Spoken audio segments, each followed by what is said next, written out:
Let's begin by offering our respects to the founder Acharya of ISKCON, His Divine Grace, A.C. Bhaktivedanta Swami Srila Prabhupada. Hare Krishna Krishna Hare Hare Hare Ram Ram Ram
Srila Prabhupada ki jai.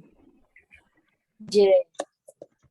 Om Agyana Timirandasya Jnananjana Shalakaya Chakshurun Militam Yena Tasmai Shri Gurave Namaha. Nama Om Vishnu Padaya Krishna Presthaya Bhutale Srimate Bhaktivedanta Swamin Iti Namine.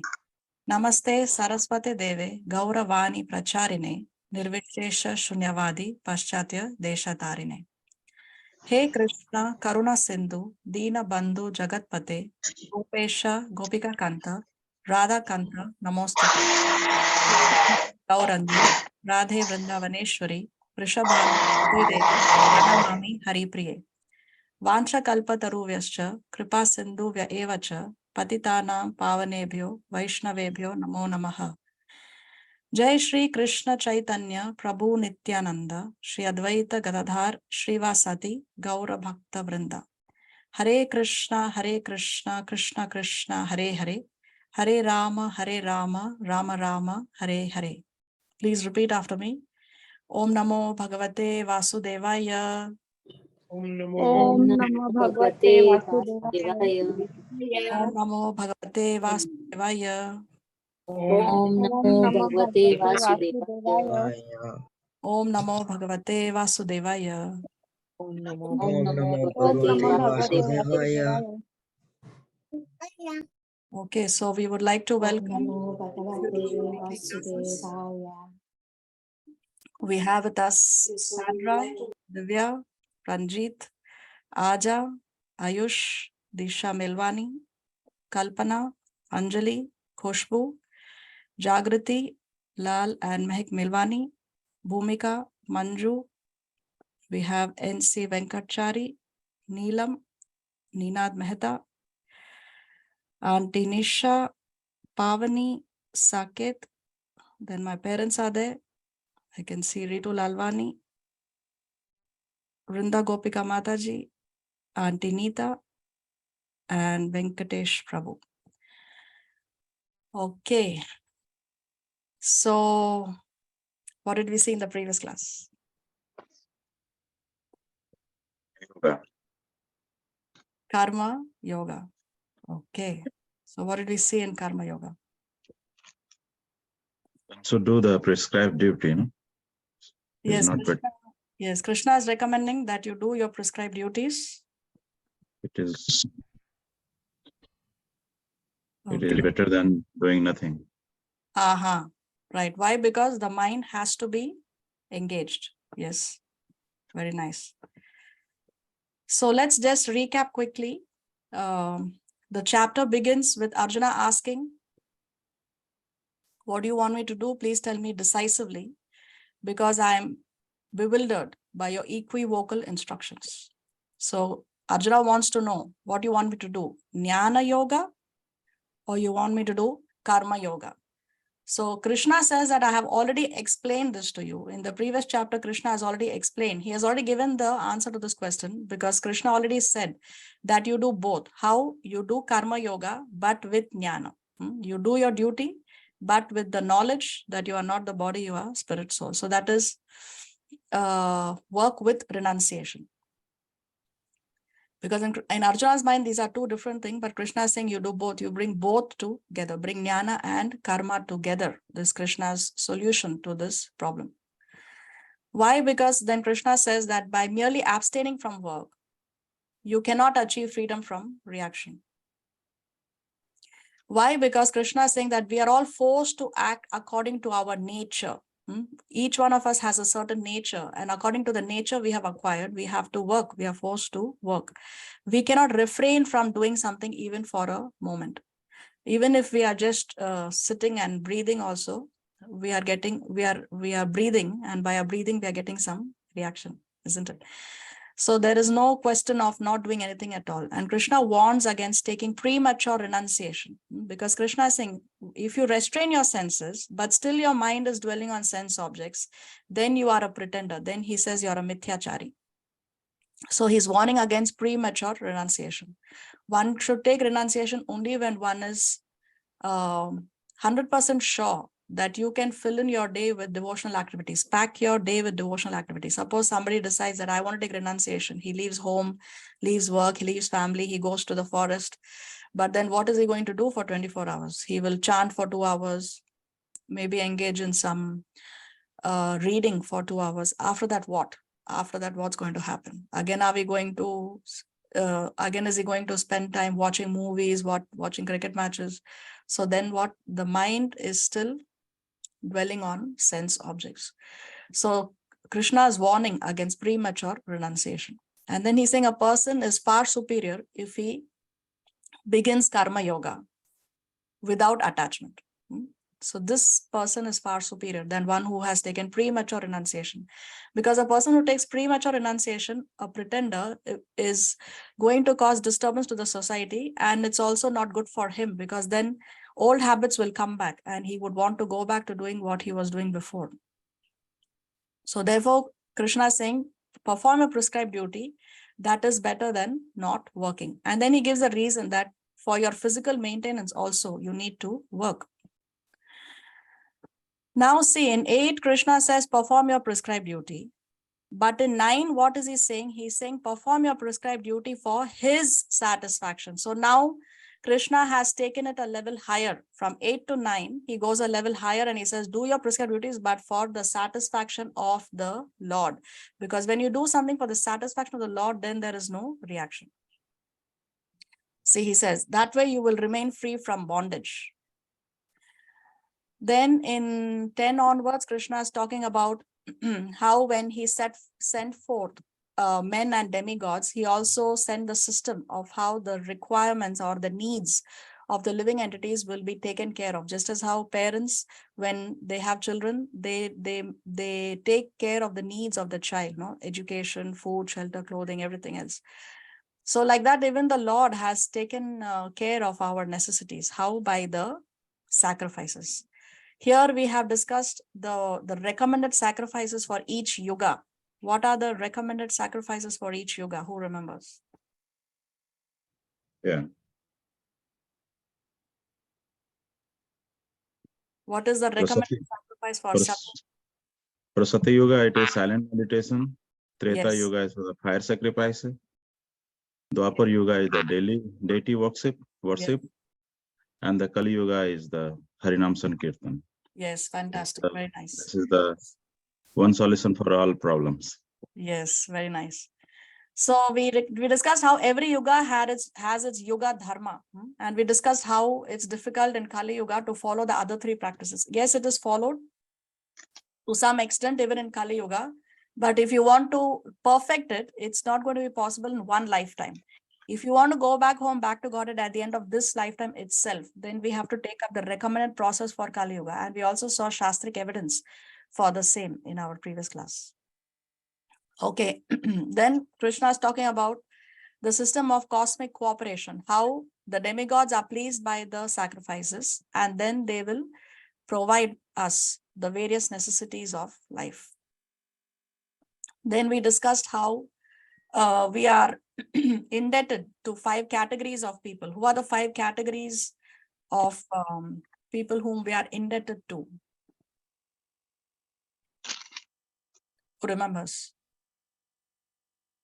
The public in general, The people in general, yes. the forefathers, The forefathers. the human beings, the other human beings, No, that is the general public. That comes under that only. uh, the sages, The sages, the demigods, the demigods, and all living entities. the other living entities. So we are all indebted to these 5 categories, right? And how are we going to repay the debts of these categories? How do we repay the demigods, the devatas? By offering them the ghee lamps, Ghee lamps?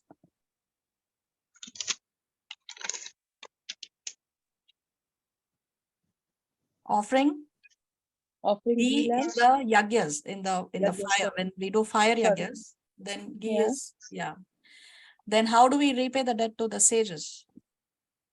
Studying the Vedas, By studying the Vedas, and the debt of the forefathers by by doing the Pitra Yagya, Pitra Yagya. Okay. And then how do the, we? the all living entities, offering and sharing one's meals, like Yes. the pigeons, the cows, and the birds, like the crows. Yes. Then the human beings offering to men in the form of, the human beings, that is receiving the guests and them properly and feeding them. Yes. Perfect. Very nice. And what are the 5 slaughterhouses every grihastha has, we discussed?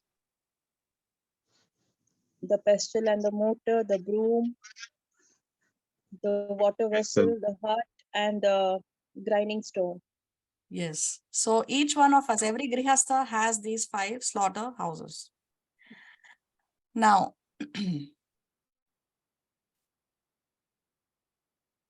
then Krishna explains the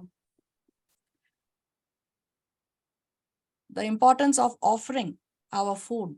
Yes, Krishna says that those who eat food for your own personal sense enjoyment, they are verily eating only. Krishna is not talking about vegetarian food or vegan food. He is saying that if you do not offer the food and you're preparing the food only for yourself, for your personal sense enjoyment, just to satisfy your own taste buds, then you are eating only sin. So what kind of food is sin free? Only that food which is first offered. Only that is karma free. Then Krishna talks about the cycle of sacrifice. What is the cycle of sacrifice? He's saying that we all subsist on food grains. The grains come from rains. Where are these rains come? How are these rains coming? By the performance of yagyas. Because when we do yagyas, we please the devatas. We please Indra, who is the god of rain. And he sends rain. Rain is very, very important that for the nice growth of the crops. If it should rain at the right time, in the right quantity. If there is more rain or less rain, then there is havoc. So for us to get proper food, it's very important that it rains in the right quantity at the right time. Srila Prabhupada said that if it rains at night and in the day the sun is out, then the land will be very, very fertile. So that is ideal, when there is rain in the night and in the morning the sun is out. So these yagyas, we know about these yagyas because these yagyas are our prescribed duties. Now, how do we know what are our prescribed duties? From the Vedas? The Vedas are coming from the Supreme Personality of Godhead. So like this, Krishna talks about the cycle of sacrifice in Shloka 14 and 15. And then Krishna says that one who does not follow this cycle of sacrifice is living in vain. He's living a life full of sin, because as human beings, we are supposed to engage in in this activity, these yagyas. Now, in 17 onwards, which we are going to see today, Krishna is going to explain if there is anyone who's exempt from this duty. Is there anyone who does not have to do this? That we are going to see in today's class. Who can read today? Can I read? Yes. Was that Shri Hari Radha Mataji? Yes. Okay. Thank you, Mataji. Let's go to our... Krishna.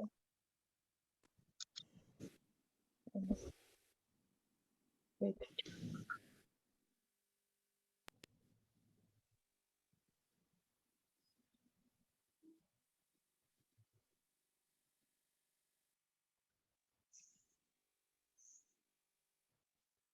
So this section is called, this section we title it as Nishkama Karma to set correct example. So Krishna is saying, even if you are self-realized soul, still practice karma yoga to set the example. We'll see the details when we get to these shlokas.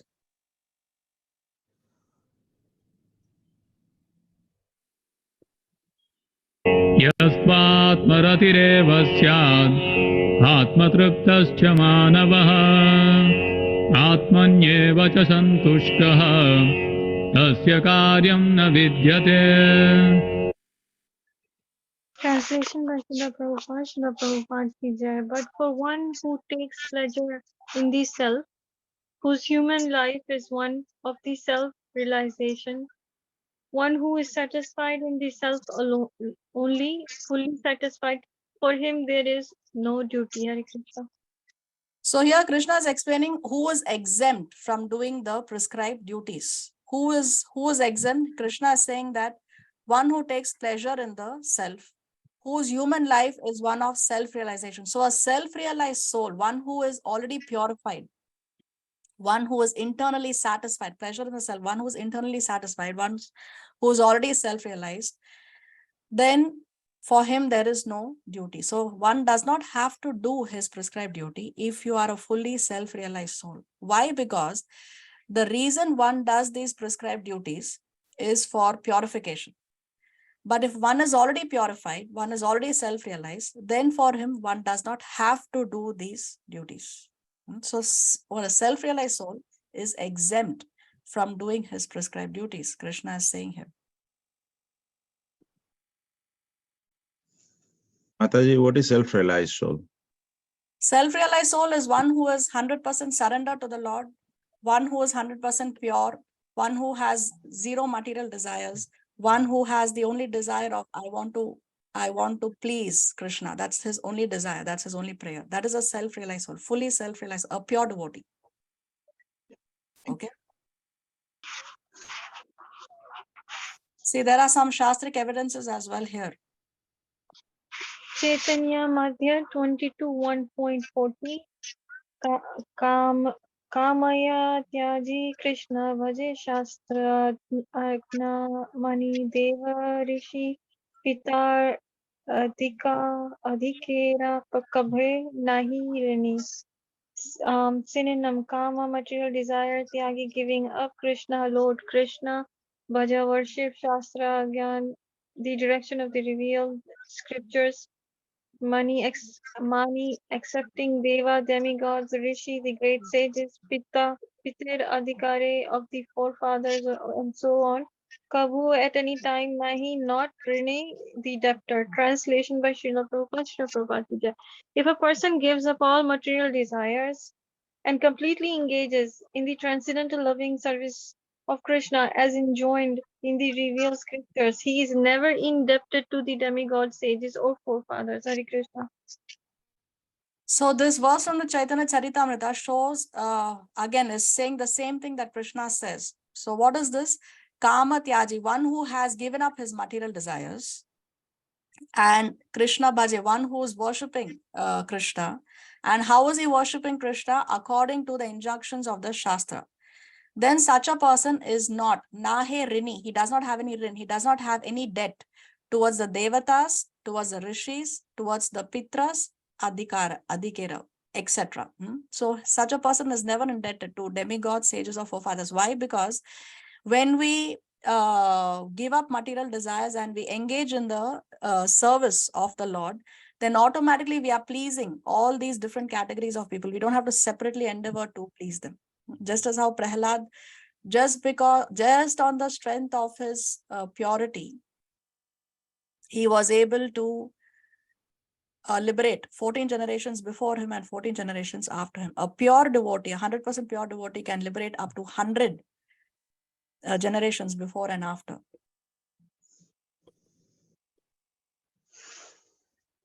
So Sri Hari Radha Mataji, you, in the interest of time, we are not going to read every shloka with the synonyms, okay? So these things I will read, you only read the translation of the Bhagavad Gita, please.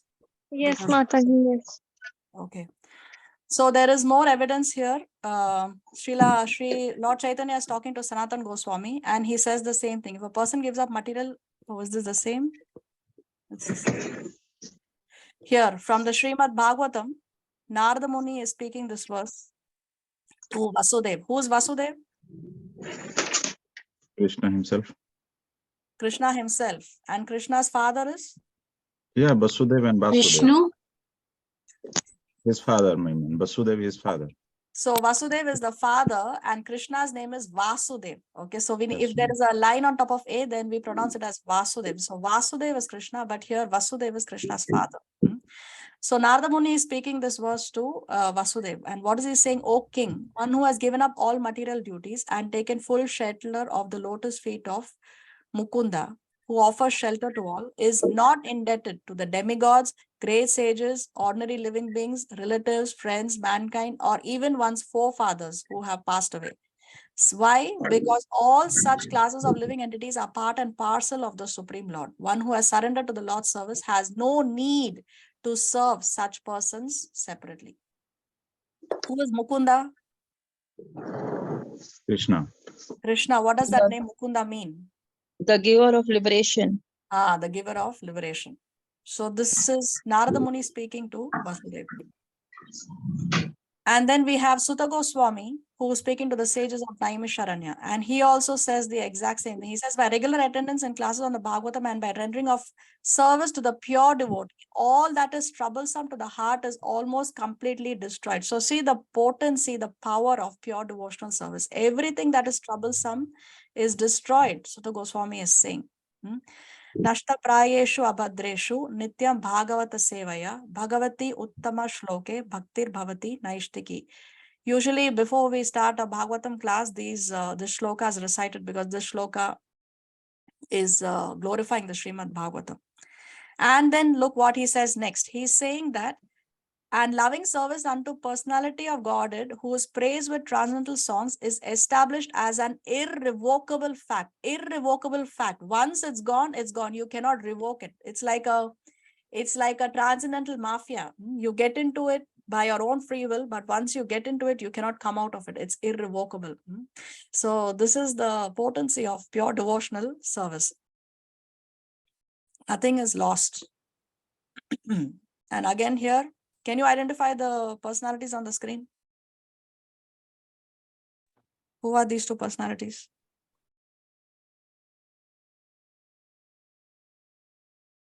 He is from the Mahabharata, who left Hastinapur before the war. Is it Vidura? Yes, Vidura, correct. So Vidura's spiritual master is Vedvyas? not Vedvyas. Narad Muni. No. Vidura left the palace before the war and then he visited many holy places and he took instruction from this Rishi, who became his spiritual master. His name starts with an M.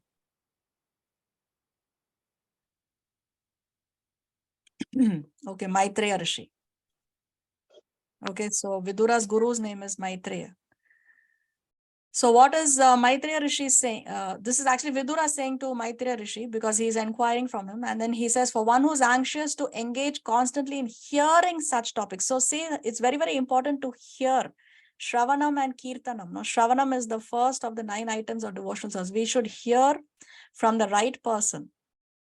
So when we hear, then what happens? Krishna Katha gradually increases his indifference towards all other things. So when we engage in the devotional service, and that too beginning with Shravanam, with hearing, then automatically we are getting detached. It increases the indifference towards all other things. So that happens by default. It happens automatically. We don't have to separately endeavor to develop detachment.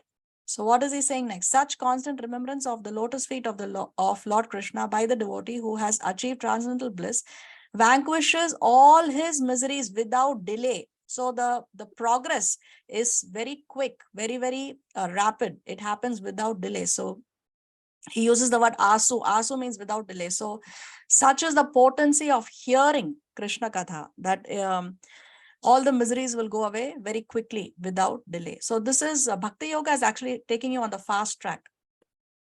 That's why you can attain perfection in this very lifetime, no more lifetimes. Otherwise, it would take so many lifetimes, no, to perfect yourself.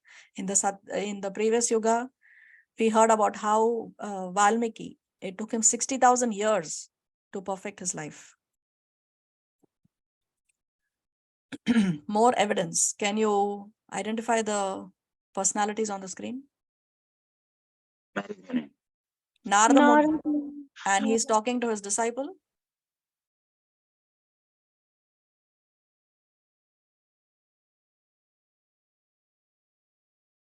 Who's this person? Any guesses? Who composed the Srimad Bhagavatam? Oh, Sukhdev Goswami? No. No, Vyasdev. Vyasadev, yes. Sukadeva Goswami spoke it to Maharaj Parikshit, but Vyasadeva composed it. So what is he saying? That he's saying that one who has forsaken his material occupations to engage in the devotional service of the Lord may sometimes fall down while in an immature stage. Yet there is no danger of his being successful. So when we start off devotional service, sometimes when we are still beginning and we are still immature, we have not yet matured ourselves in devotional services. We may fall down sometimes, but still there is no danger of being unsuccessful. Why? Because once you have done it, it's recorded for eternity. Nothing is lost. And we are going to carry it life after life after life. So there is no danger of being unsuccessful. Surely success is guaranteed once you start off devotional service. Because once you begin devotional service, and even if you cannot perfect it in that lifetime, human life is guaranteed. There is no question of going back to animal bodies. Can you identify the personalities on the screen? Kapil Dev and his mother. Yes, I think Kapila, they- Devahuti. Devahuti is the mother, and there's a conversation between Lord Kapila. Lord Kapila is the incarnation of the Supreme Personality of Godhead. And he is also instructing in this chapter, if you see, he instructs his mother. But this sloka is spoken by Devahuti. So what is Devahuti saying? She's saying that how glorious are they whose tongues are chanting your holy name. So anybody who's chanting the holy name of the Lord is glorious, she says. Even if born in the families of dog eaters, such persons are worshipable. So see, we have to see the guna and the karma, the quality and the nature of a person, not just the birth. If one is born in the family of a dog eater also, he is worshipable if he chants the holy name. Persons who chant the holy name of your Lordship must have executed all kinds of austerities and fire sacrifices and achieved all the good manners of the Aryans. So one who's chanting the holy name is considered to have already done all kinds of tapasya, all kinds of yagyas, everything that a devotee should be doing, good manners of the Aryans, everything that person is considered that he has already done everything else. So that's why there is no need for a person who's engaged in devotional service, a person who's a self-realized soul, to be doing these other activities separately. To be chanting the holy name of your Lordship, they must have bathed at holy places of pilgrimage, studied the Vedas, and fulfilled everything required. So just by chanting the holy name, it is considered that you've already taken a bath in all the holy places, in all the dhams. You've already studied all the Vedas. Everything else required to be done is considered to be done if you're chanting the holy name. Such is the potency of the chanting of the holy name. Okay, now let's go to 18. Let's see what Krishna says next. नैव तस्य कृतेनार्थो नाकृतेनेह कश्चन न चास्य सर्वभूतेषु कश्चिदर्थव्यपाश्रयः. A self-realized man has no purpose to fulfill in the discharge of his prescribed duties, nor has he any reason not to perform such work, nor has he any need to depend on any other living being. Hare Krishna. So see, in the first part of the shloka, Krishna is saying a self-realized man has no purpose to fulfill in the discharge of the prescribed duties. So first he's saying the exact same thing that he said in the previous verse, that a self-realized person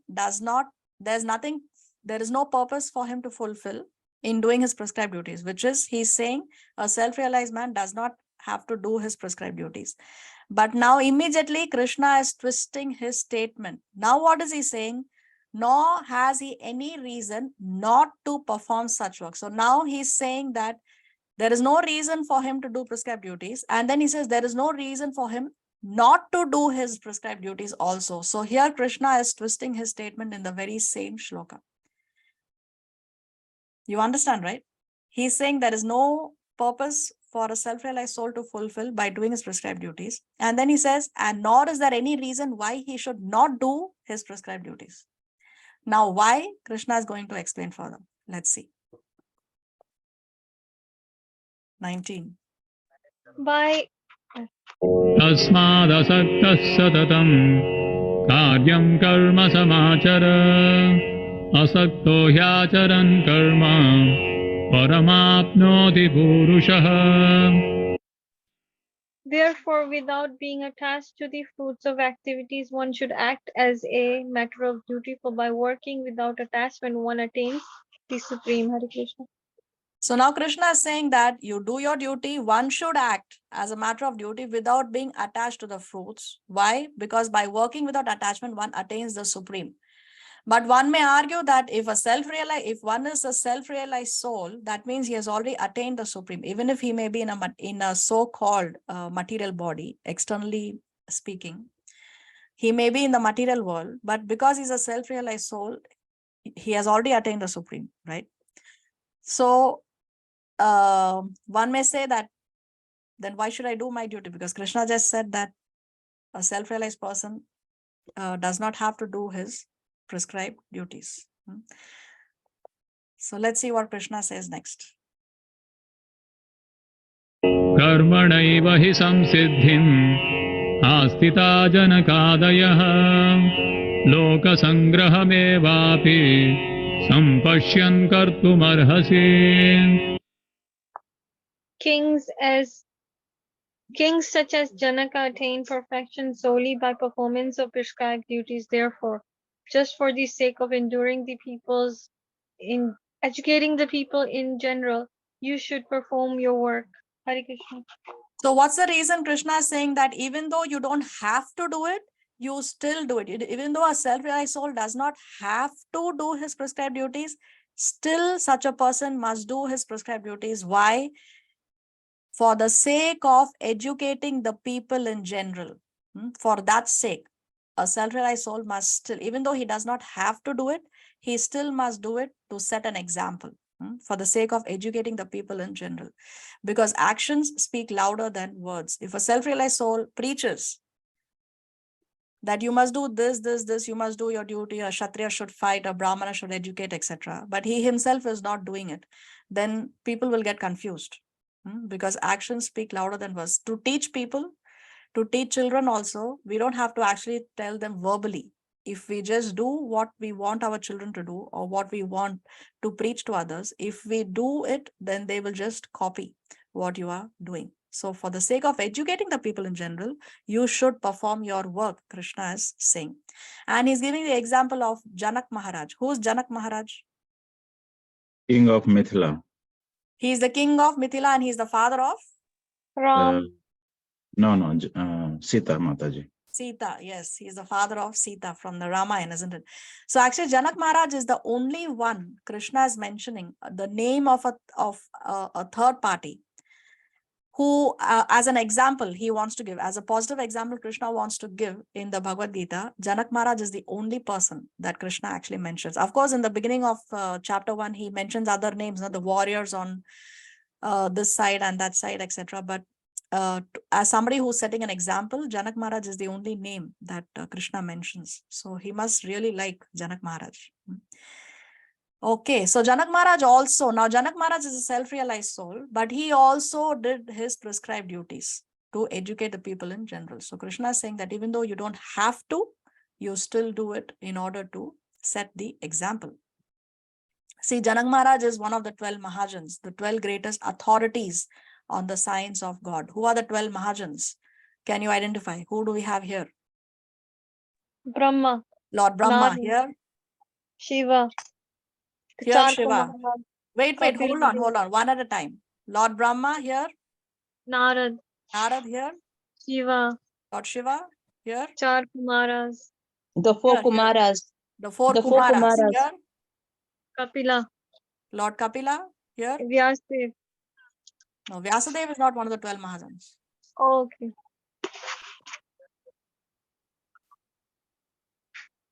Who is he?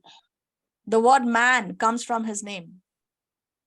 Man, can The you word repeat? man Swayambhuva. or the word Manushya. Swayambhuva Manu. Manu. Swayambhuva. Yes, Swayambhuva. yes. Manu or Swayambhuva Manu. The word man or Manushya comes from his name because he was the first man on this planet. Then here, Prahlad Prahlad Maharaj. Prahlad. Here, Janak Janak. Maharaj. Janak. Janak Here, Maharaj. Bhishma Pitama. Bhishma. Pitama. Bhishma Dev. Here, Bali Maharaj. Bali Maharaj. Here, Sukhdev Goswami, Sukadeva Goswami. And here, Yamraj. Yamraj. Yamaraj. So these 12 are the 12 Mahajans, the 12 authorities on the science of God. And how do we know these 12 names? These 12 names appear in the pastime of Ajamila. When in Ajamila, when Yamaraj is instructing the Yamadutas. Remember, after this whole episode happened of the Vishnu Dutas also claiming the soul of Ajamila, then the Yamadutas go and have a conversation with their master, Yamaraj. And then Yamaraj mentions these 12 authorities in that conversation. So he says that Lord Brahma, Bhagavan Narada, Lord Shiva, the four Kumaras, Lord Kapila, Swayambhuva Manu, Prahlad Maharaj, Janak Maharaj, grandfather Bhishma, Bali Maharaj, Sukadeva Goswami, and I, because Yamaraj is the speaker of the verse, and he says, I myself know the real religious principle. My dear servants, this transcendental religious principle, which is known as Bhagavad Dharma, or surrender unto the Supreme Lord and love for him, is uncontaminated by the material modes of nature. It is very confidential and difficult for ordinary human beings to understand.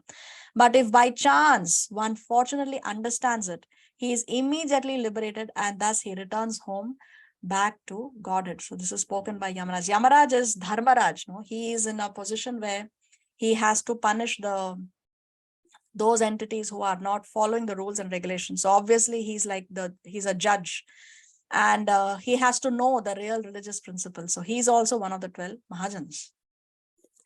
So Janak Maharaj is one of the 12 Mahajans, and that's the name Krishna mentions here. Okay, next. यद्यदाचरति श्रेष्ठः तत्तदेवेतरो जनः स यत्प्रमाणं कुरुते लोकस्तदनुवर्तते.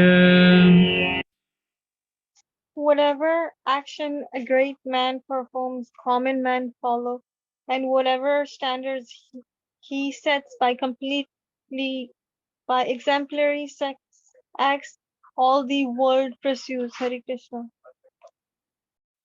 So here Krishna is explaining again, whatever action a great man performs, common men follow. This is why, see, previously people, when they had role models, their role models were actually religious people. People always looked at the king. Previously the kings were Raja Rishis. They were saintly kings.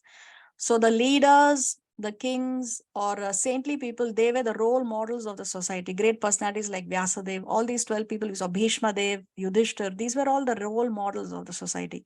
So whatever action a great man performs, common men follow. Unfortunately now, who are the role models?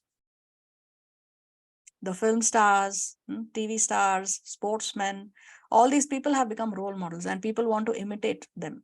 Somebody wears torn jeans, then everybody wants to wear torn jeans. This is the kind of role models we have now in Kali Yuga, unfortunately. But Krishna is saying, whatever action a great man performs, common men follow. And whatever standards he sets by exemplary acts, all the world pursues. So for the sake of educating the people, one must perform karma yoga. One must perform his prescribed duties. Although you don't have to do it, you don't owe anyone because you're a self-realized soul, but still you do it because the whole world is going to follow what you are going to do. 22. न मे पार्थास्ति कर्तव्यम् त्रिषु लोकेषु किञ्चन नानवाप्तमवाप्तव्यम् वर्त एव च कर्मणि. O son of Partha, there is no work prescribed for me within all the three planetary systems. Now I am in want of anything, nor am I in want of anything, nor have I a need to obtain anything, and yet I am engaged in prescribed duties. Hare Krishna. See, previously Krishna gave the example of Janak Maharaj, and now he is giving himself as an example. Krishna is saying that there is no work prescribed for me within all the three planetary systems. What are the three planetary systems? Bhulok, Satalok, and this Patal Lok. Golok, no. Patal Lok, Patalok, Mityulok, Mrityulok. and then what is it called? Is it called Bhuarlok or something? Or was it Brahmalok or something? Here. Okay, the higher, middle, and lower planetary systems. So Krishna is saying that in all the three planetary systems, there is no work prescribed for me. Nor am I in want of anything, because Krishna is completely satisfied. He's Atmaram. He's completely satisfied. So he does not want anything. He does not need anything. Nor have I a need to obtain, and neither is there any need for Krishna to obtain anything. And yet Krishna is saying, I am engaged in prescribed duties. So Krishna is giving himself as an example. Although Krishna does not have to do anything, still he says that he's engaged in prescribed duties. So Krishna also went to Gurukul. He received education. Who was his teacher in the Gurukula?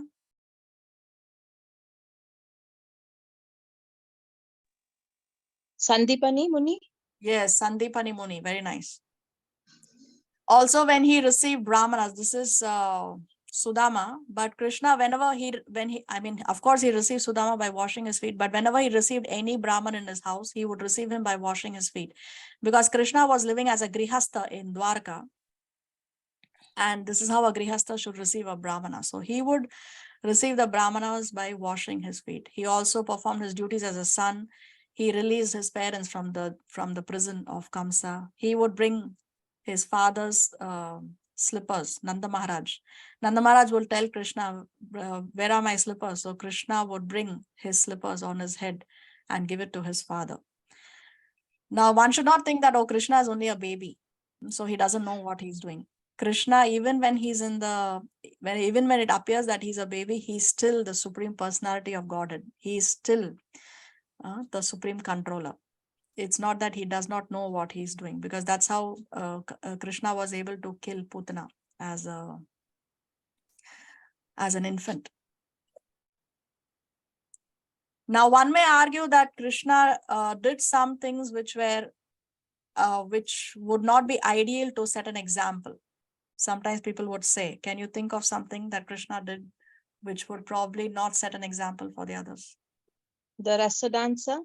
The Rasa Leela, the dancing with the gopis, isn't it? So people sometimes argue, but well, that is not something that is going to set an example. So how are we going to answer that? Transcendental activities. Transcendental activities, okay? More perspectives?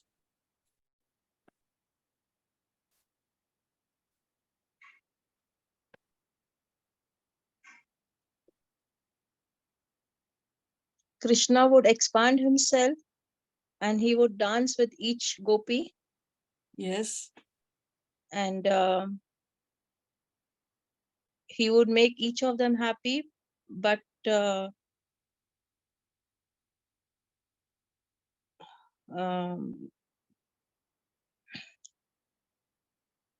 in the relation of the relation, how you say, between a devotee and God and the Lord. Mhm. So what is, I mean, what would be your counter argument? If somebody said that, but Krishna is dancing Rasa Leela, I also want to do it because I'm going to imitate him. Krishna is saying that great personalities are imitated. So somebody wants to imitate the Rasa Leela and have many gopis to dance with, so to speak. What is going to be your counter argument? Okay, what are the 3 reasons that Krishna gives in the Bhagavad Gita for his coming? Why does he come? He comes to protect the religion, and he comes for to save his devotees and to annihilate his asurs, demons. Yes. And he comes for to give pleasure to his devotees. He comes to give pleasure to his devotees. That is most crucial, isn't it? Pavitranaya sadhu nam. He comes to protect his devotees. Then vinashaya cha dushkritam. He comes to vanquish the demons. Dharma sansthapanarthaya. In order to re-establish the principles of religion. Out of these 3, the most important is the first one. He comes especially to give pleasure to his devotees. So when he is doing Rasa Leela, he is giving pleasure to those gopis who are actually pure devotees. Okay. And when Krishna did Rasa Leela, as Divya said, Krishna expanded himself. So every gopi is thinking that Krishna is dancing only with me. Now, why does Krishna do it? Because he wants to attract the conditioned souls also back home, back to Godhead. Because Krishna is Leela Purushottam. Now, Lord Ramachandra is Maryada Purushottam. So we say Maryada Purushottam Ram. He followed the principles to perfection. Now, Krishna is Leela Purushottam. He wants to attract the souls to him so that people get attracted to him and they can worship him. They can go to him. They can develop the desire to go to him and enjoy with him all these leelas in the spiritual world. So when he does these leelas, see, the leelas of Krishna are unparalleled. You will not find these leelas with any other incarnation. That's why Krishna's leelas, right from his appearance, even his birth, his appearance also is so dramatic. No, he was born in the jail, and then the guards of the jail, they went to sleep. The chains were broken. The river gave way, and then there was another Shesha. So dramatic, right from his appearance, his childhood, his infancy, then his youth. Everything is so dramatic about Krishna's life because by his leelas, which are unparalleled, he's attracting the souls. So he's especially coming for his devotees. Okay. So by these leelas, he's attracting his devotees. Now, Srila Prabhupada, if somebody told Srila Prabhupada that Krishna is doing Rasa Leela, so I also want to do Rasa Leela, Prabhupada would say Krishna also lifted the Govardhan hill, right? For 7 continuous days and 7 continuous nights. So first you lift the Govardhan hill, you first imitate that pastime, and then you can imitate the pastime of Krishna dancing with the gopis. We cannot do that. So we should not imitate. We have to follow the instructions of great personalities. Even Lord Shiva, no, sometimes not devotees, but pseudo devotees of Lord Shiva, they say that I will smoke ganja. I also want to drink somarasa like Lord Shiva. So Srila Prabhupada would say, first you drink the poison, because Lord Shiva also drank the poison from the ocean and he was able to hold the poison in his neck. First you try to drink poison, and if you're able to overcome that, then you try to drink somarasa like Lord Shiva. So we should not imitate great personalities. We should follow in their footsteps.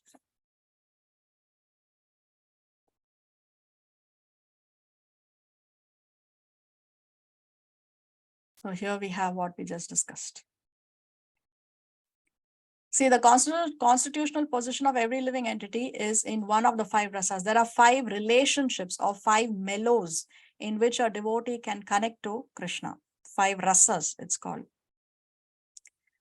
Shanta rasa, Dasya rasa, Sakhya rasa, Vatsalya rasa, and Madhurya rasa. One can be attracted to Krishna, one can connect to Krishna in the Shanta rasa, appreciation of the Lord's greatness. But in the neutral stage, there is no active service. Like, for example, one may be, Krishna may be enjoying the grass in Vrindavan. So the grass is actually connecting with Krishna in the Shanta Rasa, neutral stage. Then more intimate connection with Krishna is in the Dasya Rasa. One is serving actively as a servant, like how Hanuman related to Lord Ramachandra in Dasya Rasa. Then more intimate than Dasya Rasa is Sakhya Rasa, where one is relating to the Lord as a friend. So that example is Arjuna. There is more intimacy in Arjuna's relationship with Krishna than Hanuman's relationship with Lord Ramachandra, right? A friend has more intimacy than the servant, right? So like that, there is more intimacy in every rasa. As you go from 1 to 5, the intimacy increases. Then higher than Sakhya rasa is the Vatsalya rasa. Vatsalya rasa is where you relate as a parent. What Yashoda had with Krishna is in the Vatsalya rasa. There is more intimacy between the parent and the child than there is between friends. So that is Vatsalya rasa. And there is maximum intimacy when you relate to Krishna as a conjugal lover. So that is Srimati Radharani, that is all the gopis. There is more intimacy in Madhurya rasa than there is in Vatsalya rasa. Because one may be unappropriately dressed in front of your lover, but you cannot do that in front of your parent, right? So here there is maximum intimacy. So Krishna, to attract his devotees, performs pastimes in all 5 rasas. So when Krishna did the rasa dance, he did it in this Madhurya rasa. Why? Because he wants to attract all kinds of devotees. If somebody feels attracted to Krishna as a conjugal lover, then he will be more attracted to the Rasa Leela pastime of Krishna. If one connects to Krishna as a parent, then he will be more attracted to the Vatsalya Leelas of Krishna, like the Damodar Leela is in the Vatsalya Ras, like that. So Krishna is doing Leelas in all the 5 rasas in order to attract all kinds of devotees to him, because he is Leela Purushottam.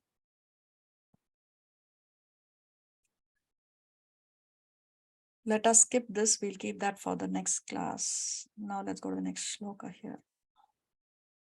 यदि ह्यहं न वर्तेयं जातु कर्मण्यतन्द्रितः मम वर्त्मानुवर्तन्ते मनुष्याः पार्थ सर्वशः.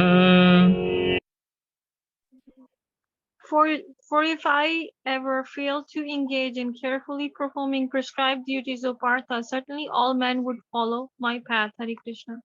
So Krishna is giving the reason here why he does the prescribed duties even though he does not have to do it. Why? Because he's saying, if I fail to engage in performing prescribed duties, then all men would follow my path. So if Krishna does not do it, then people say, oh, Krishna didn't do it, so I will also not do it. So therefore, to set an example, Krishna is saying, I also do my prescribed duties. When Krishna was a grihastha, he maintained all his 16,108 wives in 16,108 palaces, in 16,108 expansions of Krishna. So it's not that one wife has to wait for 16,108 days to see her husband. So that is Krishna. So he can maintain 16,108 wives as a perfect grihastha, but we cannot do it, right? So therefore, Prabhupada would say nowadays you cannot maintain even one wife, one family. So don't think of maintaining more than one. You cannot even do that much. Krishna, when he had 16,108 wives, he knew how to maintain them in so many palaces and so many expansions.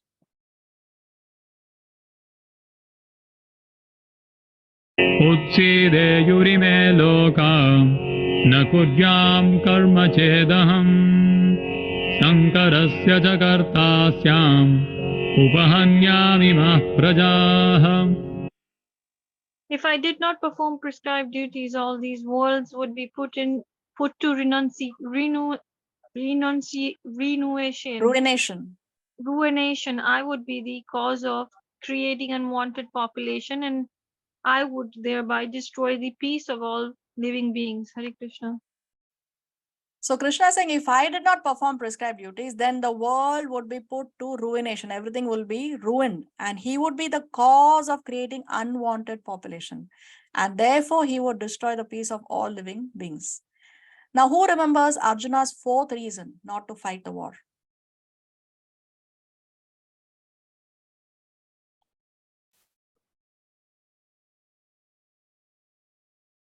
Destruction of family.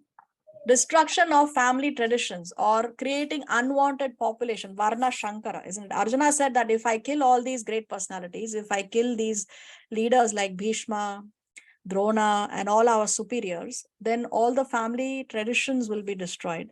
That will lead to people engaging in sinful activity. That will lead to Varna Shankara, unwanted population. That will create unwanted population means people who are children who are going to be born would be unwanted, because they are the kind of they would be the children who would not be following the rules and regulations, because the superiors have departed. No one who will teach, they have all departed. So it will lead to disturbance in the society. That was Arjuna's fourth reason, Varna Shankara, unwanted population, destruction of family traditions. Now Krishna is answering this particular question, this particular concern of Arjuna. What is he saying? There would be unwanted population by not performing prescribed duties. So he's telling Arjuna that if you do not perform your prescribed duties, if you do not fight this war as a Kshatriya, then there would be unwanted population. Why? Because people would take you as an example and say, even Arjuna did not do his duties, so therefore even I will not do my duty. So nobody would follow the rules and regulations, and therefore there would be ruination. Therefore there would be unwanted population. So here Krishna is counteracting Arjuna's fourth reason not to fight the war. He's telling him that there will be unwanted population, there would be ruination if you do not perform your prescribed duties, if you do not fight the war, and not if you fight the war, as Arjuna previously said. So we have already, Krishna has already counteracted 4 reasons in these particular verses. This last reason of indecision will be refuted in the 18th chapter, in the last chapter. So what have we seen so far? Krishna began by saying karma yoga is better than jnana yoga. You do karma, but with knowledge. So karma yoga is far superior, Krishna says, because you have to engage your senses anyway. So therefore do your duties. Then he says, if you are not qualified even for karma yoga, then practice karma kanda. That's where he talks about the cycle of yagyas and how we can please the devatas, and then the devatas will fulfill our necessities. So all that is karma kanda. So Krishna says, if you're not qualified for karma yoga, then practice karma kanda. Then Krishna says, if you are qualified for jnana yoga, still practice karma yoga to set the example. This is what we have just concluded. Now we'll go to the next section. Section 5, where Krishna is going to explain the difference between karma yoga and karma kanda. Saktah karmanya vidvanso yatha kurvanti bharata kuryat vidvans tatha saktah chikirshu loka sangraham. As the arrogant performs their duty with attachment to results, the learned may similarly act, but without attachment, for the sake of leading people on the right path. Hare Krishna. So here Krishna is contrasting. He's saying the ignorant perform duties with attachment to the results, while on the other hand, the learned, they also perform their duties, but they perform the duties without attachment. Why they do the duties without attachment? For the sake of leading people on the right path. So there are two ways. There are two, even in educational institutions, sometimes they have two study plans, the regular one and the fast track. If suppose they see a student who's brilliant in studies, they will probably give the child even a double promotion, or they may have a fast track education program for somebody who's more intelligent, and they may have a regular program for those who are at the regular speed of studies or whatever, IQ or whatever. So like that, here also there are two tracks. Krishna is saying that those who, the ignorant, they perform their duties with attachment to results. So that is the slow track program. On the other side, the fast track program is when you do your duties, but without attachment. But anyway, either way, both are going forward. Both are going forward. Because if you're doing your duties as per the Shastras, at least you're within the framework of Dharma. At least you're not doing sinful activities. At least you're not doing vikarma. Okay. So there are two tracks here. Krishna is talking about them, but both are going forward. Just as how if I want to go to the last floor of a 100-floor building and I choose to take the staircase, anyway, I am going to reach there because I am taking the staircase. I am going forward. Only thing is going to take me more time. But if I take the If I take the elevator, then I'll reach there faster. So Bhakti Yoga is the elevator which is going to take you to the spiritual world at a much faster pace than any other yoga system. But at least if you're working within the framework of Shastra, you are moving forward.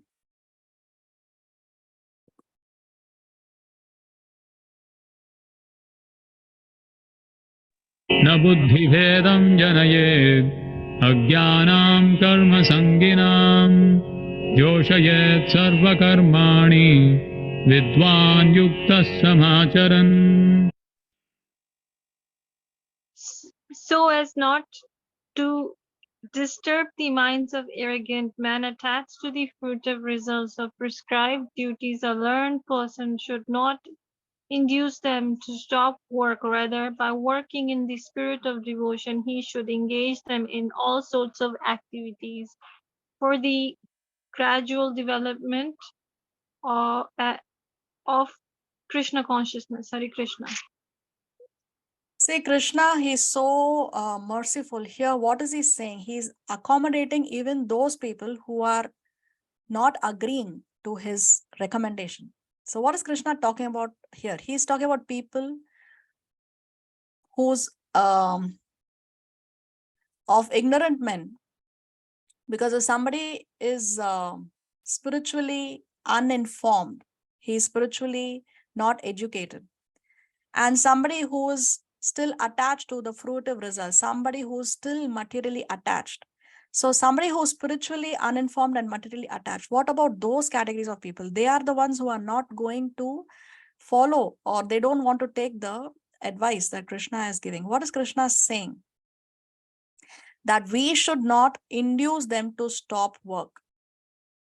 A learned person, somebody who's a devotee, somebody who is not ignorant, somebody who is not attached, somebody who's learned, he should not induce these people to stop work. Why? Because what is he saying? For the gradual development of Krishna consciousness. Because if we disturb them, then we will lose them forever. What we should do, rather what should we do? We should engage them in all sorts of activities by working in the spirit of devotion. So which means we encourage them in dovetailing whatever they are doing, however they are doing, in Krishna consciousness. That is intelligence.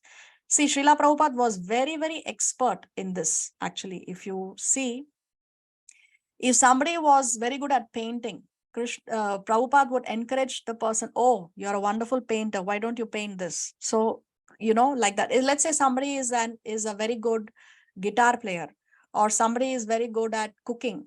Then you can say, oh, you're very good at playing the guitar. Why don't you join us for the kirtan and help us playing the guitar in the kirtan?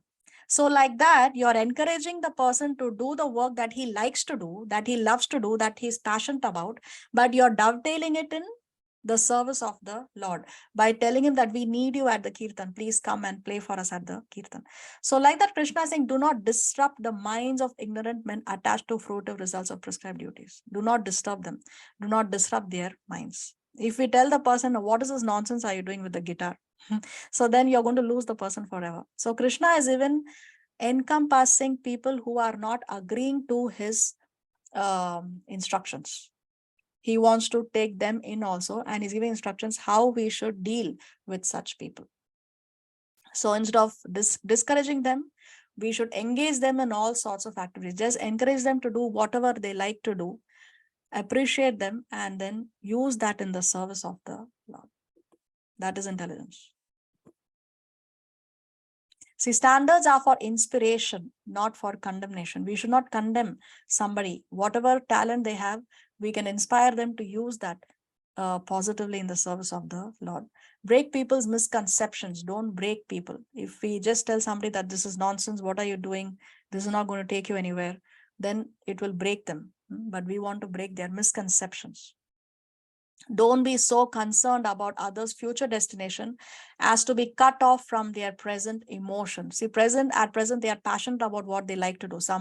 A guitar player is passionate about his guitar playing. So if we are going to be passionate, if we are going to just tell him that, no, your guitar playing will not take you back to the spiritual world. If you're just going to be so blunt, then we are we are not taking into consideration what he's emotionally attached to. We have to consider that as well. Spiritual success depends on stamina, not speed, not speed. So slowly, gradually, we can encourage people to engage in the service of the Lord, depending on the nature of the person, depending on what he likes to do. If we very quickly try to tell someone, or even if we ourselves, when we are beginning in our spiritual life, we say, okay, tomorrow onwards, I'm going to chant 16 rounds every day.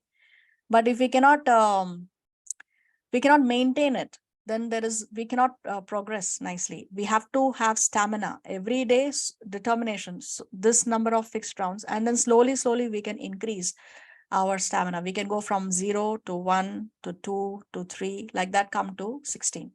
Not speed. Speed will not determine your spiritual success. It's the stamina. Know when to give others space and know when to give them pace. We have to give them space as well as we have to give them pace. Let's say we are trying to help someone in their spiritual life and somebody is stuck at chanting only one round for the past 20 years. Then we should try to give them some pace. But if we go too soon and without giving them space, then again, we will lose them, because again, we need stamina as well. If people don't walk in, don't slam the door on their face. People are not ready to take up to say, Krishna also, he says that if you are, Krishna also is encompassing people who are not agreeing to his instructions. So in the same way, we have to try to accommodate everyone at whatever level they are in. We have to, Krishna is talking about leveling people. You accept people at whatever stage, whatever level they are in, and from there you try to take them ahead by the mercy of Guru and Krishna. Don't just say that, oh, what you're doing is nonsense, this is no level at all. No, whatever level they may be at, accept them, accommodate them, and from there, by the mercy of Guru and Krishna, we can try to take them ahead. 27. प्रकृतेः क्रियमाणानि गुणैः कर्माणि सर्वशः अहङ्कारविमूढात्मा कर्ताहमिति मन्यते. The spirit soul, bewildered by the influence of false ego, thinks himself the doer of activities that are actually carried out by the three modes of material nature. Hare Krishna. So very important, actually, this subject matter Krishna will discuss more in detail in chapter 5. But see, what is Krishna talking about here? He's talking about the doer of activities. Who is the doer of activities? Who is responsible for any action? Krishna is saying the spirit soul, bewildered by the influence of false ego, thinks himself the doer of activities. So when somebody says that I'm a self-made man, this is what Krishna is talking about. By false ego, one thinks that he's the doer of activities that are in actuality carried out by the three modes of material nature. So who is the doer of activities? Krishna. Krishna. Does Krishna, going by this shloka, so if Krishna is a doer of activities, somebody who is a murderer, say that I did not commit this murder, Krishna is the doer of activities, he made me commit this murder. So then? He gives you a free will, no? So who's the doer? Oh, it's me then. I am the doer. So then if I say I'm a self-made man, then who's the doer? No, it's I'm the a self-made man because of the mercy of Krishna. So then Krishna is the doer? Who's the doer? The doer is the three modes. The three modes of material nature is the doer. So the material nature gives us something or denies us something based on what? Desire. Based on what we desire, we get. So I desire to live in a mansion and I desire my neighbor should live in a slum. That's my desire. So material nature will give it to me? No, we also have to work. Once we desire something, a particular mode plays the role, put us in that desire, and then makes us work those kind of activities to fulfill those desires. And we are on the mercy of the Krishna's hand or Guru's hand, because that desire will only fulfill if we deserve it, if we work for it, if we do the karma for it. but that karma is being done by a particular three modes: tamo, rajas, and sattva. Very nice. So who's the doer?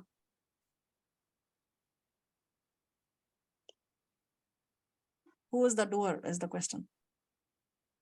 If we're working in tamogun, then the tamogun is the doer, right? The desire is the doer, the atma. So the Atma that's us. So we are the doers. No, the Who is the doer? Who is the three doer is the modes. question. The spirit soul. In this material world, the only doer is only one in this material world, the material planet. It's the three modes. So right? the three modes are the doers, is what you're saying, right? The Yes, spirit soul is the doer. So the spirit The soul spirit- is the doer. Okay, wait. If the spirit soul is a doer, then what's wrong if I say that, okay, I want this, I want to live in a mansion, I want my neighbor to live in a slum, and I work towards, I play dirty politics, and I say, okay, this is what I want. I'm going to work hard. I want to earn this mansion, and I'm going to make sure my neighbor lives in a slum. So I'm the the doer. spirit, It's the going to be spirit soul fulfilled. is not the doer. The spirit soul only can desire. The only job of the spirit soul is to desire. So he cannot be a doer. Only the material modes can be doer because they're the one who's activated. Okay, so if I commit a murder, I'll say the mode of material nature, tamo guna forced me, the mode of passion forced me to commit the murder. Material nature forced me to commit the murder.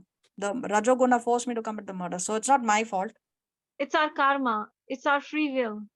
It's our Mataji, So desire. who's the doer? I Living think entity. body is the doer. No, living entity. The Living living entity entity. is the doer. So then again, same thing, right? I mean, if we say the living entity, the spirit soul, or we are the doers, then again I All come back three- to that same example of All the three are the and the- doers. now you're coming to the point. Very nice. 100 points. All three are the doers. Okay. All three are the doers. Which three? The spirit Living soul. entity, The super living soul, entity, and the super soul, living entity, super soul, and And the and material modes. material nature. material nature. Yes, very nice. Let us see how this works.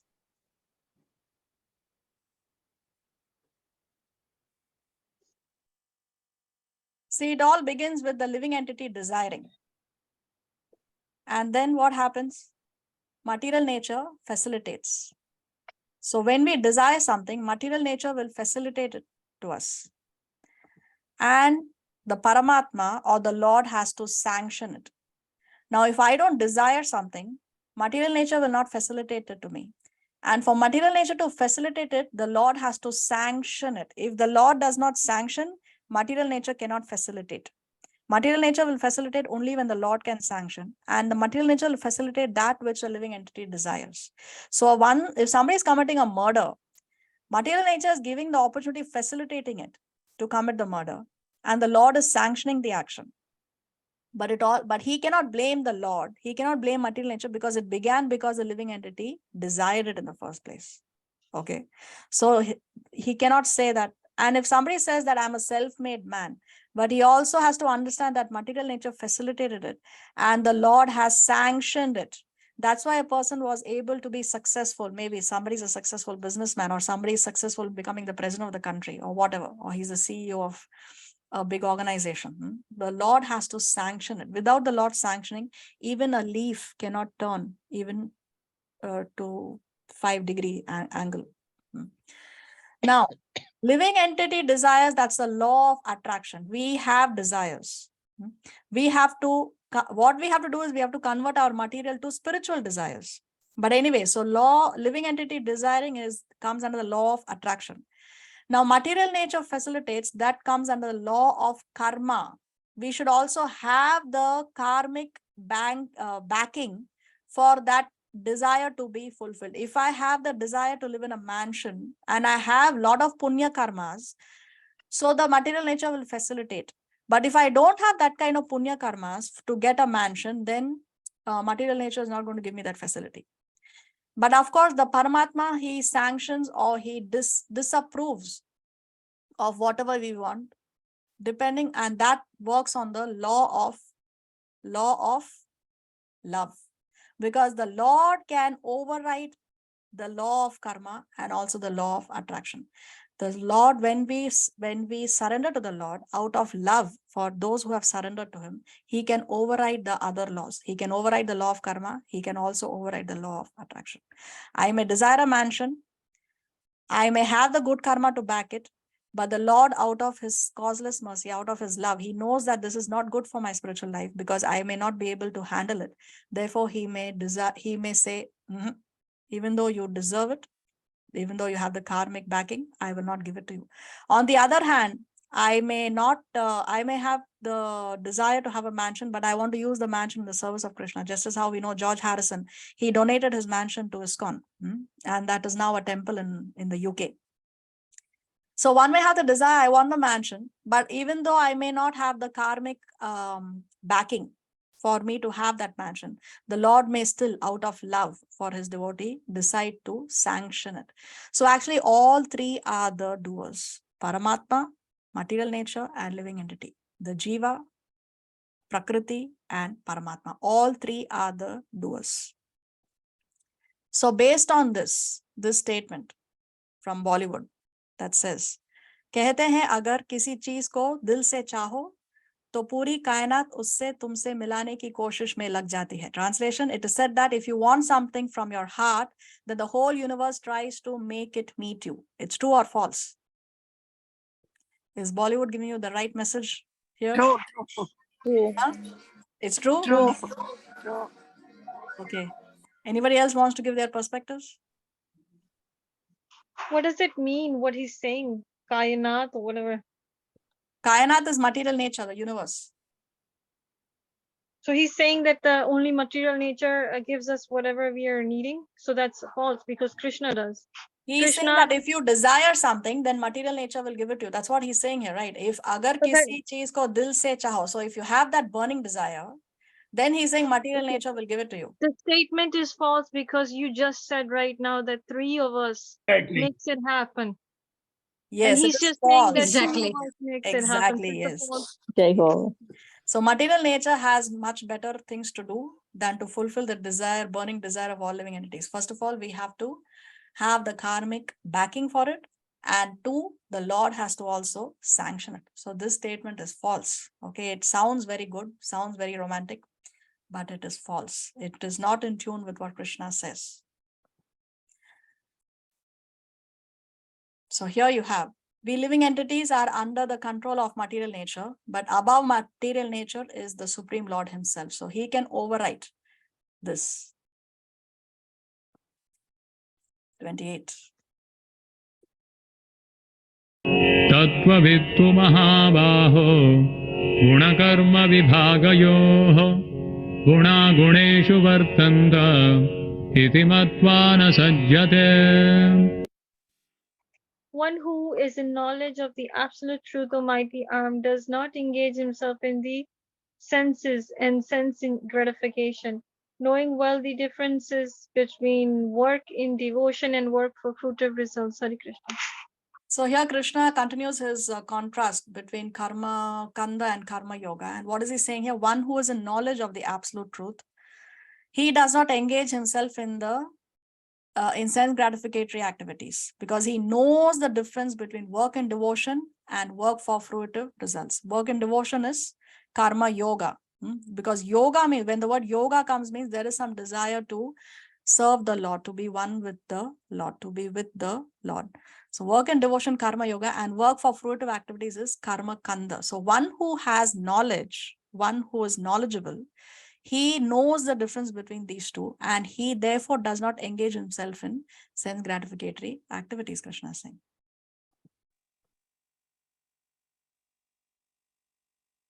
प्रकृतेर्गुणसम्मूढाः सज्जन्ते गुणकर्मसु तान् कृत्स्नविदो मन्दान् कृत्स्नविन्न विचालये.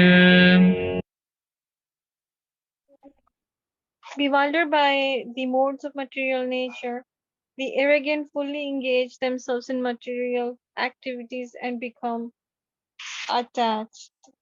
But the wise should not unsettle them, although these duties are inferior to the due to the performance lack of knowledge. Hare Krishna. So again, Krishna is talking about those who are bewildered by the modes of material nature, the ignorant. They do not engage themselves in, they engage themselves in materialistic activities and they become attached. But now again, Krishna wants to encompass even those people who are ignorant, even those people who are not taking to his advice, those people who are still engaging in materialistic activities, those people who are still attached. What is Krishna saying?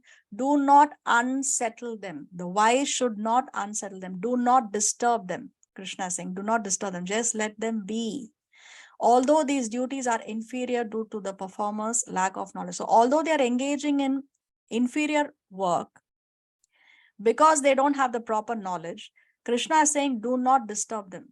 Do not unsettle them. So here we have a chart where we see the contrast between the attached worker and the detached worker. You can read this offline when we share the slides. We'll continue in the next class if Krishna so sanctions. Srila Prabhupada ki jai. Bhagavad Gita ki jai. Okay. जी सनम माता जी की जय, जय पताका महाराज की जय, कोटि कोटि दंडवत प्रणाम माता जी, श्री भागवत गीता की जय। थैंक यू माता जी, कोटि कोटि दंडवत प्रणाम। हरे Krishna. Hare Krishna. Thank you. Hare Krishna, Dhamma Pranam Mataji. Hare Krishna. Thank you. Hare Krishna. Krishna. Thank you. Hare Krishna. Thank Hare you. Krishna. Hare Krishna. Hare Krishna. Thank you. Thank you. Okay, Sandra, you have a question? Yes, yes. Can you hear me? Yes, I can hear Hare you. Krishna, Mataji. Hare Krishna. Yes, I have two questions actually. The Yes. first one is about self-realized soul, and could you explain better what is a self-realized soul? Because I was studying a little about that, and a part of the description that is given by Krishna is, it seems in another chapter, seems like the one who realized its own divinity inside, no? So could you explain me better at this point what is a self-realized soul? And then I have another question. Okay. So a self-realized soul means one who has realized the self. So what is the self? Self means we are the spirit soul. Yes. And what is a spirit soul? A spirit soul is nothing but eternally a servant of the Lord. Spirit soul is Atma and the Lord is Paramatma. So Atma is always inferior to the Paramatma. The soul is always inferior to the super soul. So when we self-realized soul is someone who realizes his position in contrast to the position of the Lord. A self-realized soul fully realizes and also acts on that principle that he is eternally a servant of the Lord. So we have to serve the Lord. A self-realized soul has no material desires. All his desires are aligned to the desires of the Lord. He only follows what the Atma, the soul only follows the instructions of the Paramatma, does not act individually, does not act according to what he thinks or what he likes. His only desire is to please the Lord. So 100% pure devotee is a self-realized soul. A devotee who fully realizes that I am the servant of the Lord. So the only thing I have to do is serve the Lord. The only thing I need, just like a slave has to only please his master. The slave has nothing. Of course, now materially we have abolished slavery and all that things, but just to understand the concept, how a slave only works for his master, nothing else. So like that, a self-realized soul only works for the pleasure of the Lord, nothing else. That's a fully self-realized soul. Perfect. And the second question was about this, the last part about the three gunas and who is the doer. So I was wondering when you say about Bollywood statement, I was wondering, thinking on the world, all these corporations, all these selfish behavior is not a contradiction in some way, because it feels like the universe is saying yes to them in some way, no? Yeah, so the big corporations and the big industrialists, they are able to attain that kind of success because they have a good karmic balance in the from that they are carrying from the previous lifetime or lifetimes. One needs to have done a lot of good karma to be even able to take birth in the family of a rich industrialist, for example, or to attain that kind of success. Because if you go to see, there are many people who work as hard or probably even harder than a very successful industrialist. But success does not come to everyone. The person, the person who's working in a construction, he's working to construct a building, he's working far harder. He's putting in so much more hard work than somebody who's working in an air-conditioned office for 8 hours and he's receiving a lump sum salary as a manager in a big or in a big corporation. Yes. So hard work is something that many people put in, but success does not come to everyone. So it's not that the universe is coming to give you everything that you desire, because the person who's working really hard physically, but success is not coming to him because he's not got the karmic backing for it. Excellent. In that way, my question comes. So, because you spoke about the law of love, and the law of love is saying that no, this is not appropriate for you. So I am trying to say, for those people who are hurting humanity with power, how is working the law of love there? Because it seems that the universe is saying yes, yes, yes, go forward, go forward. Sorry. I'm asking, I'm wondering how is the law of love working? So the law of love works only for those people who have surrendered to the Lord.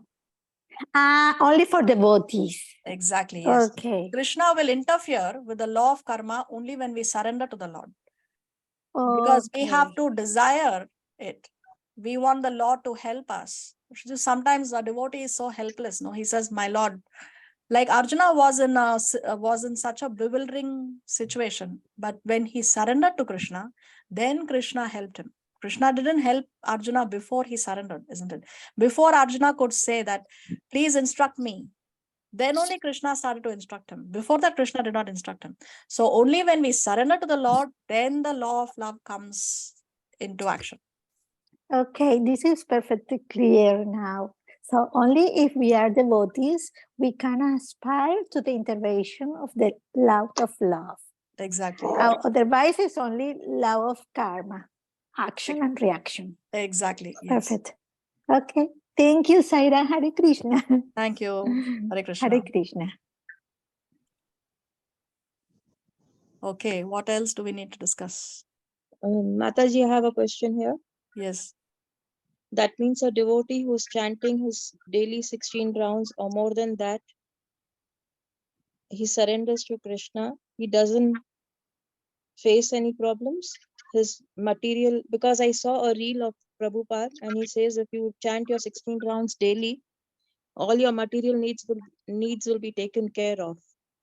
But we see people, we see devotees also who suffer on material basis. Yeah, so we have to understand that 16 rounds, first of all, just because somebody is standing 16 rounds, not necessary that he has surrendered. Surrender is something, it's a lifetime process. If one is chanting 16 rounds, that doesn't mean that one is fully surrendered. Now, how are you chanting? What is your mentality? What is the quality of your chanting? All that also comes into place. What have you really surrendered emotionally, mentally when you're chanting? All that also comes into play. Now, coming to material problems, Even the Pandavas, they were personal friends of Krishna. They had a personal association of Krishna. Krishna was personally present on the planet. But even the Pandavas had so many problems, isn't it? They were, the Kauravas tried to kill them in so many ways. The wax house was burned. They had to go to the forest. They were denied of their share of the property. They were denied the kingdom. Then they had their wife, Draupadi, was insulted. They have also gone through so many problems. So it's not that a devotee will not have problems. The devotee knows how to deal with the problems. A devotee is not hassled by the problems. That's what that statement means. You know how to deal with it. It does not trouble you. It's not, see, when a devotee goes through problems, he will not go into depression. But when a materialist goes through these problems, then he will go into a depression because he does not know how to deal with the problems. So a devotee, although there may be material problems, like even Prahlad had, if you see externally speaking, he went through so many problems, so many ways. Hiranyakashipu tried to kill him. But was Prahlad hassled? He always had a smile on his face, isn't it? So a devotee is not hassled by the problems. He knows how to deal with it. He's still in a happy state of mind despite the problems. That is what that statement means. Okay, It does not mean that you will not have problems. Okay. Thank you.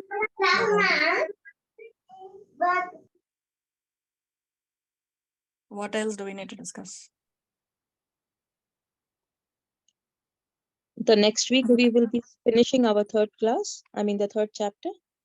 Let's see. I hope to finish it. Mataji, Hare Krishna, Koti Koti Dandavat Pranam. Hare Krishna. Can you please give a 2-minute for Shishi Radha Ashtami is coming, so everybody will understand? Yes, Srimati Radharani's appearance day is in approximately 2 weeks from now. Srila Prabhupada said that the real festival, the real important festival is Radhashtami. It's even more important than Janmashtami because Srila Prabhupada said that Janmashtami is only an indication that Radhashtami is coming. So prepare yourself for the festival. So Krishna is Madana Mohana. He is the attractor of thousands of cupids. But Srimati Radharani is Madana Mohana Mohini. She is that personality who attracts the attractor of thousands of cupids. Srimati Radharani is, one of her names is Sarva Lakshmi. All the Lakshmis, all the Mahalakshmis, all the gopis of Vrindavan, all the queens of Dwarka, they are all coming from Srimati Radharani. That's why her name is Sarva Lakshmi. All the Lakshmis of Vaikuntha, they are all coming from her. So I request you to please attend the festival. Now, see, it's important to attend the festivals in a good mood, with a service attitude. Go to the temple, ask for services. Why? Because see, let's say our friend invites us for a birthday party. We like to go for the birthday party so that the friend is not offended, isn't it? So when we have these festivals, when we have Srila Prabhupada's appearance, when we have Janmashtami, Radhashtami, Balaram Purnima, we must try our best to go to the temple, attend these festivals in order to express our gratitude to them. And also engage in services, even if it is for 10 minutes, 15 minutes, 20 minutes, whatever it is, even if it's for a short period of time, doesn't matter, but do some service to express your gratitude, because we are getting so much knowledge, we are getting so much mercy from the Lord. The least we can do is go to the temple and be a part of their birthday celebrations, just for our own purification. It's not that the Lord needs it. He does not need anything. He's fully satisfied. He's Atmanam. But for our own purification, it's important that we can go and participate in these festivals. We're always ready to go to a party. We're always ready to go for a birthday. But then what about the birthday of the Lord? What about the birthday of Srimati Radharani? What about the birthday of Srila Prabhupada? We also have to participate in these festivals, be a part of it. So yes, please try and attend the appearance day of Srimati Radharani in your local temples. If you cannot make it to the temple for whatever reason, if you can't do that, then try to celebrate in your homes as much as you can. But please do put in the effort. Okay. Anything else we need to discuss?